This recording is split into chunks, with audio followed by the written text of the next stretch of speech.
आज हम इस सूत्र में जात पात और वर्ण के बारे में जानेंगे। अब हम ये बात जानेंगे, क्या हमारी जाति सचमुच में होती है कि नहीं होती है, और वर्ण सच होते हैं कि नहीं होते हैं। आज हम इस सूत्र में ये रहस्य खुल कर जानेंगे। लोणा कहता है कि यदि जाति होती है तो व्यक्ति के ऊपर कहीं पर भी चिपकेड़ी नहीं दिखती है, और ना व्यक्ति के भीतर कहीं चिपकेड़ी दिखती है। यदि सचमुच में जाति होती तो वह कोई न कोई कारण से सामने जरूर आती। या तो वह दिखने में आती और या वह समझने में आती, परंतु यहाँ तो ऐसा कुछ भी नहीं है। ना तो जाति दिखने में आती है और ना जाति समझने में आती है। यदि जाति किसी के दिखने में और समझने में आती है तो इस जाति को सामने लाकर दिखाइए, इस जाति को उठा कर दिखाइए, साबित करके दिखाइए कि आपके अंदर जाति यहाँ चिपक रही है। आपके बाहर के अंदर जहाँ भी जाति है उसको दिखाइए, साबित करके दिखाइए।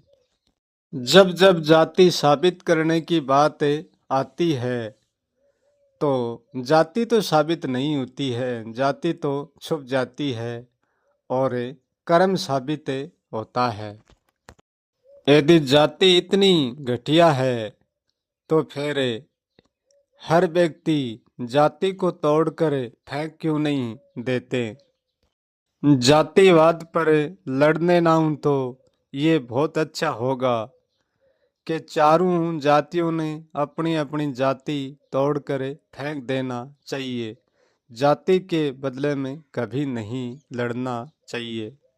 जो व्यक्ति जाति के बदले में लड़ता है वो व्यक्ति एक उसके पास कोई ज्ञान नहीं है, वो बिल्कुल एक अज्ञान का थोता गड़ा है। वो हर पल जाति पर ही कुछ न कुछ घड़ता रहता है।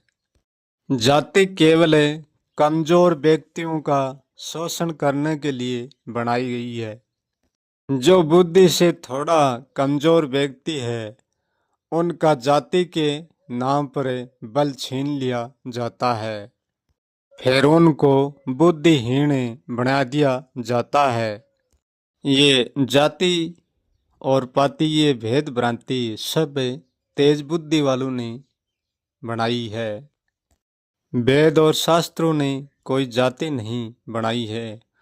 वेद और शास्त्रों ने केवल वर्ण जरूर बताए हैं।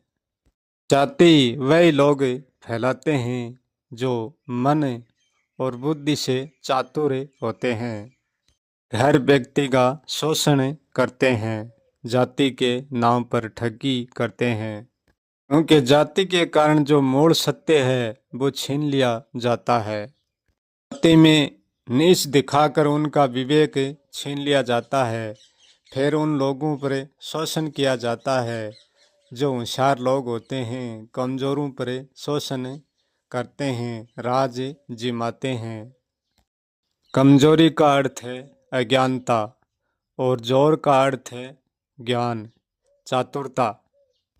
जो हकीकत सत्य है वो चातुरता नहीं दिखाता, वो भेदभाव नहीं करता, वो कोई जात पात नहीं बनाता।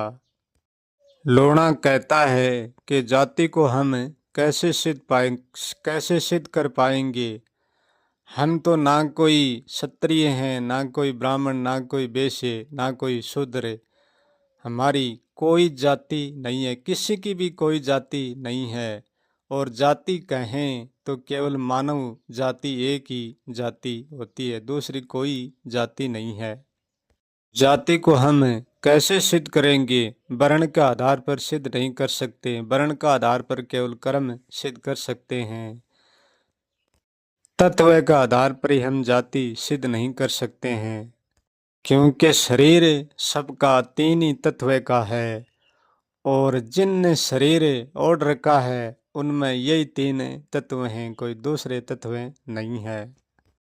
कौन सिद्ध करता है ये बात कि ब्राह्मण के शरीर में जड़ वायु अग्नि दूसरा ही जो यहाँ ही वह नहीं ही?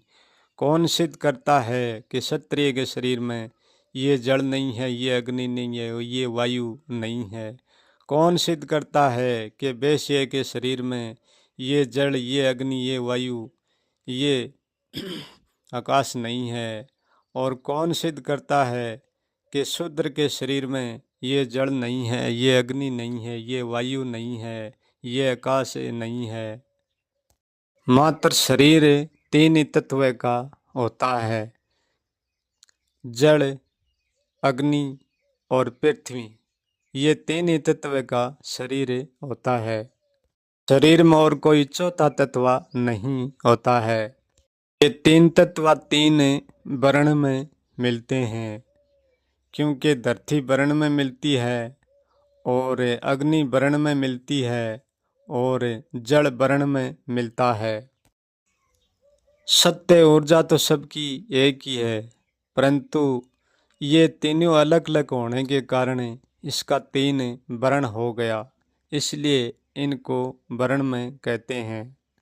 जो चौथा वर्ण है वो वायु आकाश है। धरती, जल, अग्नि, वायु, आकाश, ये चार वर्ण है। तो इन चारों वर्णों में जाति कहीं पर नहीं मिलेगी। ना आकाश को बेरा है अपनी जात का, ना धरती को बेरा है, ना जल को बेरा है, ना अग्नि को बेरा है, ना पवन को बेरा है। ये जात पात सब मानव की गढ़ंते है, मन की गढ़ंत है।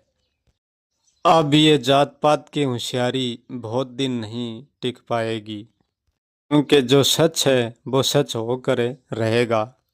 यदि तत्व की जात होती तो तत्व अपनी जाति का बखान करते, परंतु तत्व बखान नहीं करते हैं। तत्व से जो मैं बनता है, जो मन बनता है, ये सब जात पात इसी का ही बनाया हुआ धारा है।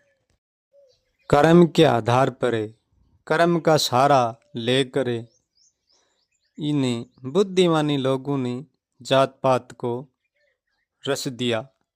जात पात ये एक अंधविश्वास का ड्रामा है, इसमें कोई मत उलझो, जागो सच क्या है, ढूंढो जात कहाँ है, ढूंढने पर कहीं पर नहीं मिलेगी। क्योंकि जात पात कुछ होते नहीं है, ये सब ठगने का काम है।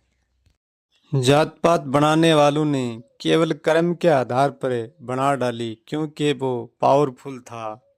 उन्होंने कमजोर व्यक्तियों पर जात पात की मोहर लगा दी।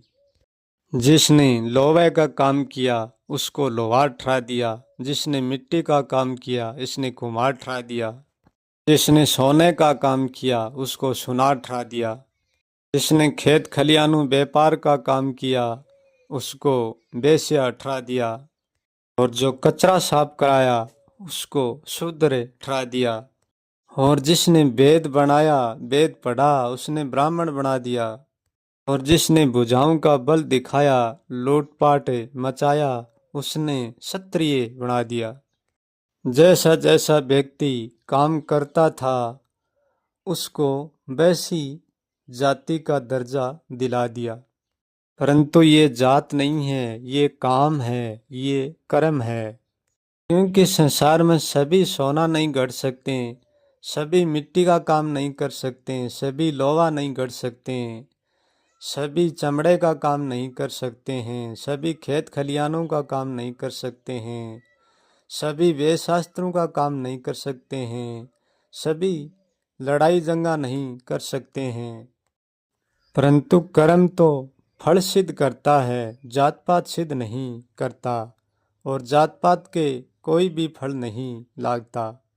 जो फल लागता है वो पेड़ प्रकृति से तैयार होता है, वर्णों से तैयार होता है, और जात पात का वो पेड़ है जैसे प्लास्टिक का पेड़ बनाया और उनके कोई फल नहीं आएंगे, ऐसे ही हमारी जात पात है। कर्म किसी की जाति नहीं हो सकती, क्योंकि कर्मशील पे कर्म है। चुनाव के तौर पर कर्म केवल धंधा बन सकता है, परंतु जाति नहीं बन सकता। जाति शरीर में कहीं नहीं मिलेगी, जाति हमारे मन में घुसेड़ दी जाती है।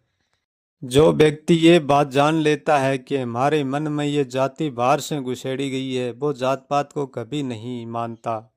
यदि व्यक्ति इससे भ्रम के कर्म को जान लेता है तो जातिवाद तो क्या, वो नीति से ही ऊपर उठ सकता है। नीति और अनीति दोनों भी उसको बांध नहीं सकती।